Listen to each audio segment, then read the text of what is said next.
আমি এগুলো বিকেলের দিকে বসেছিলাম কিন্তু ওই অনুযায়ী ফুটতেছিল না, সেজন্য পরবর্তীতে সন্ধ্যার দিকে ফুটছে। যাক, ধরতে হয় অনেক কষ্ট করে, আলতো করে। যদি বেশি জোরে চাপ দিই তাহলে মারা যেতে পারে। কারণ আসসালামু আলাইকুম বন্ধুরা, কেমন আছেন আপনারা? আশা করি সবাই ভালো আছেন। আমার একটা নতুন ব্লগ আপনাদের সবাইকে স্বাগতম। তো চলুন দেখা যাক আজকের ব্লগে কি কি আছে। আল্লাহর রহমতে অনেকটা ধৈর্য ধরার পর আবার নতুন করে নতুন কিছু ফুটার অপেক্ষা। তো সব কিছু ভেঙে যাওয়া মানে কিন্তু শেষ হয়ে যাওয়া নাই, কিছু ভেঙে যাওয়া হচ্ছে যে নতুন কিছু আসা। যাক, আল্লাহর রহমতে এখানে তো ভেঙে টেঙে একাকার হয়ে গেছে। তো এখান থেকে কিছু কোয়েল পাখির বাচ্চা সরাই ফেলছি। তো এখানেই ফুটছে, সেটার জন্য প্রথমে এটা দেখাই ফেলতেছি। তো এটা এখন লাগাই দিতে হবে, কারণ হচ্ছে যে এখানে এখনও মুরগির বাচ্চা ফুটার বাকি আছে, সেজন্য। তো কোয়েল পাখির বাচ্চাগুলো কোথায় নিয়ে গেছি সেটা দেখাই ফেলি। এই হচ্ছে আল্লাহর রহমতে আপনাদের জন্য সারপ্রাইজ। দেখুন কতটা সুন্দর করে কোয়েল পাখির বাচ্চাগুলো ছড়াই ছিটাই ফুটে গেছে। আর এইখানে ফুটে নাই, আমি যেটা প্রথমে দেখাইছিলাম ওইখান থেকে ফুটছে। যাক, মাশাআল্লাহ, আলহামদুলিল্লাহ। আল্লাহর রহমতে অনেকগুলো কোয়েল পাখির বাচ্চা ফুটছে, মাশাআল্লাহ। তো আমি ভাবছিলাম যে এগুলো ফুটবে না, কারণ হচ্ছে যে আমি এগুলো বিকেলের দিকে বসেছিলাম কিন্তু ওই অনুযায়ী ফুটতেছিল না, সেজন্য পরবর্তীতে সন্ধ্যার দিকে ফুটছে। যাক, আল্লাহর রহমতে এগুলোকে বোর্ডিংয়ে নিয়ে যাব। গতকালকে যেটা দেখাইছিলাম আপনাদেরকে, বাচ্চাগুলা একটা কেজ থেকে অন্য একটা কেজে দিয়ে দিছি, এবং যেগুলো বোর্ডিংয়ে ছিল ওগুলো বড় হয়ে গেছে। ওগুলোকে সরানোর পর যে বুড়াটা খালি হয়েছে ওই বুড়াটাতে দিয়ে ফেলবো ইনশাল্লাহ আল্লাহর রহমতে। তো কোয়েল পাখির বাচ্চাগুলা আরও ফুটাবো ইনশাল্লাহ। আর এগুলাকে আমি বুঝে গেছি যে একটু বেশি গরমের মধ্যে রাখতে হবে, কারণ হচ্ছে যে যদি গরমের মধ্যে না রাখি, এখন শীতকালেও ওদের রক্তটা ঠান্ডা হয়ে যাবে, সাথে সাথে অসুবিধার মধ্যে পড়ে যাব। সেই জন্য আমি এই সিস্টেমটা করতে হবে। তো মুঠে মুঠে নিয়ে ফেলবো আজকে এগুলা আবারও। যাক, মাশাআল্লাহ। তো কোয়েল পাখির বাচ্চা ফুটতে বেশি দিন সময় লাগে না, 17 দিন সময় লাগে। 14 দিন পর্যন্ত ডিমগুলো লাড়াচাড়া করা লাগে, আর 17 দিনে এগুলা ফুটে বের হয়ে যায়, মাশাআল্লাহ। এই যে দেখুন। তো একটু টাইমটা হিসাব করে রাখবেন, কারণ হচ্ছে যে যদি টাইম হিসাব করে না রাখেন তাহলে একদিনে এদিক সেদিক হইলে বাচ্চা কিন্তু ডিমের মধ্যেই মারা যাবে। সেই জন্য একটু হিসাব করেই লিখে রাখবেন যে কতদিন আগে ডিম বসাচ্ছেন এবং কতদিন পরে ডিমগুলো লাড়াচাড়া বন্ধ করবেন এবং কতদিনে ফুটবে সেটা একটু চেক আপ করবেন। মাশাআল্লাহ, লাস্ট 3 দিন তো ককশিট লাগানোই থাকে নর্মাল ইনকিউবেটরে, আর অটো ইনকিউবেটরে তো হচ্ছে যে সেটা অটো লাড়াচাড়া হয়, মাশাআল্লাহ। তো হ্যাচিং ডেটটা আলাদা করেই দেওয়া লাগে। তো এগুলাকে আমি শিফট করে ফেলবো অন্য একটা জায়গায়। আর এখানে কত পিস কোয়েল পাখির বাচ্চা ফুটছে সেটা গনে ফেলবো আজকে।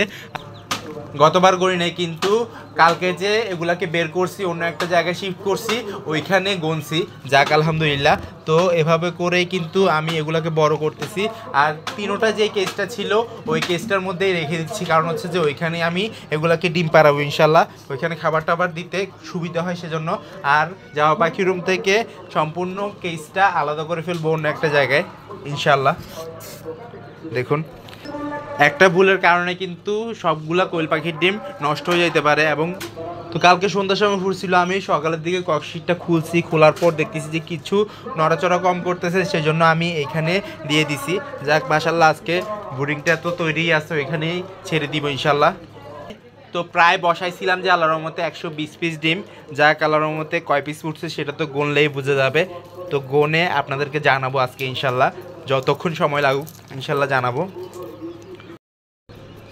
তো এখানের মধ্যে আরও কিছু ডিম আছে, ওগুলো কিসের ডিম, এগুলো রিসেন্টলি বসাইছি। যে যারা আমার রেগুলার ব্লগ দেখেন তারা অবশ্যই জানেন রিসেন্টলি কিছু ডিম বসাইছি, ওগুলাই আল্লাহর রহমতে এখনও ফুটে নাই।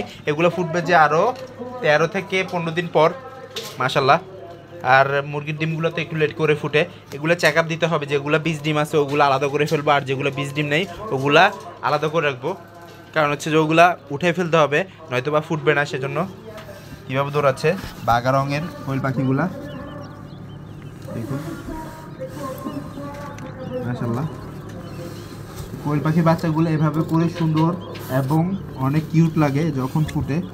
এগুলো বড় হইতে বেশি দিন সময় লাগে না আল্লাহর রহমতে। আমার যেই বুড়াটা আছে ওইটার মধ্যে যেগুলা লাস্টবার বের করছি ওগুলোর বয়সও একবারে কম, প্রায় 12 থেকে 13 দিন, তারপরও বড় হয়ে গেছে, মাশাআল্লাহ।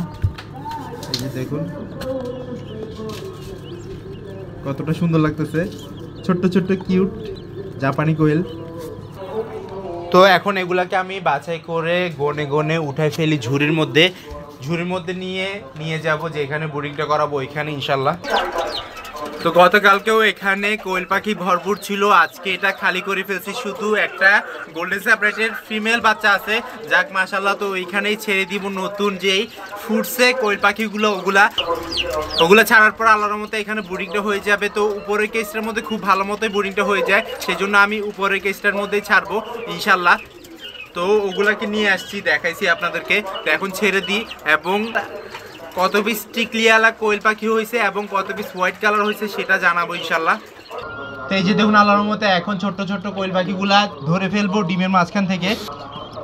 তো এখানে কিছু ফুটার সময় উল্টাপাল্টা ফুটছে, সেজন্য একটু পায়ে সমস্যা আছে। তো দেখি যে কি হয় না হয়। বুডারে দেওয়ার পর আল্লাহর মধ্যে খাবার দাবার খাইতে পারে নাকি। তো খাবার দাবার খাইতে পারলে ওইখানেই রেখে দিব ইনশাল্লাহ, নয়তোবা আলাদাভাবে ট্রিটমেন্ট করতে হবে। তো এগুলোকে ছড়াছিটা আমি ধরে ফেলি প্রথমে। এগুলো একবারে ছোট্ট ছোট্ট, ধরতে হয় অনেক কষ্ট করে, আলতো করে। যদি বেশি জোরে চাপ দিই তাহলে মারা যেতে পারে, কারণ হচ্ছে ছোট্ট কোয়েল পাখি, সেজন্য একবারে পিচ্ছি পিচ্ছি। আবার ধরতে গেলে দৌড়াদৌড়ি শুরু করে দেয়। এই যে দেখুন এটা কত কিউট।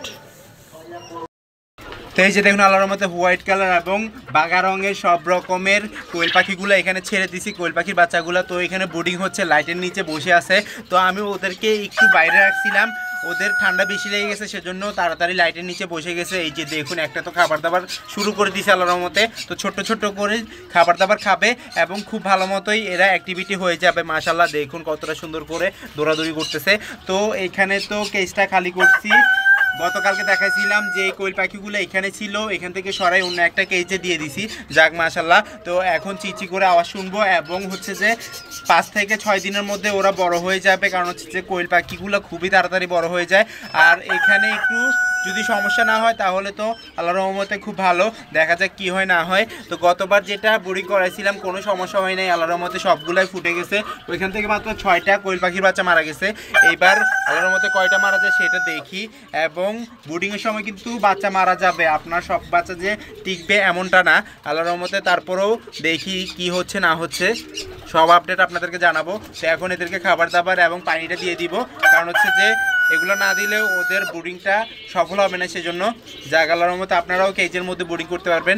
তো লাইটটা একবার কাছাকাছি লাগাই দিছি, কারণ হচ্ছে যে এখন শীতকাল, ওদের লাইটটা খুবই কাছাকাছি দরকার, সেজন্য মাশাল্লাহ কীভাবে দৌড়াদৌড়ি করতেছে। তো এইভাবে করে দৌড়াদৌড়ি করে। আর ওইখানে একটা কালো মুরগি আছে, সেটা হচ্ছে যে গোল্ডেন স্যাপারেটের ফিমেল বাচ্চা, মাত্র 10 দিন বয়স ওটার। এটাকেও আলাদা করে ফেলবো। আরও 2টা আছে, ওগুলাও বড় হয়ে গেছে, ওগুলো আলাদা করে লালন পালন করতেছি। তো ইনশাল্লাহ এখান থেকে সেটআপটা সপ্তাহখানিক নয়তো বা 2 সপ্তাহ পর চেঞ্জ করে ফেলবো ইনশাল্লাহ। তো আমার ভিডিও যদি ভালো লেগে থাকে লাইক কমেন্ট শেয়ার করবেন, যারা সাবস্ক্রাইব করেনি সাবস্ক্রাইব করে দিবেন, আর যারা সাবস্ক্রাইব করছেন তাদের অসংখ্য ধন্যবাদ। ইনশাল্লাহ আবার দেখা যাবে নতুন কিছু নিয়ে। আল্লাহ জানে সবাইকে সুস্থ রাখে, সবাইকে বিপদ থেকে রক্ষা করে। এই দোয়া চেয়ে আজকে বিদায় নিচ্ছি। আল্লাহ হাফেজ।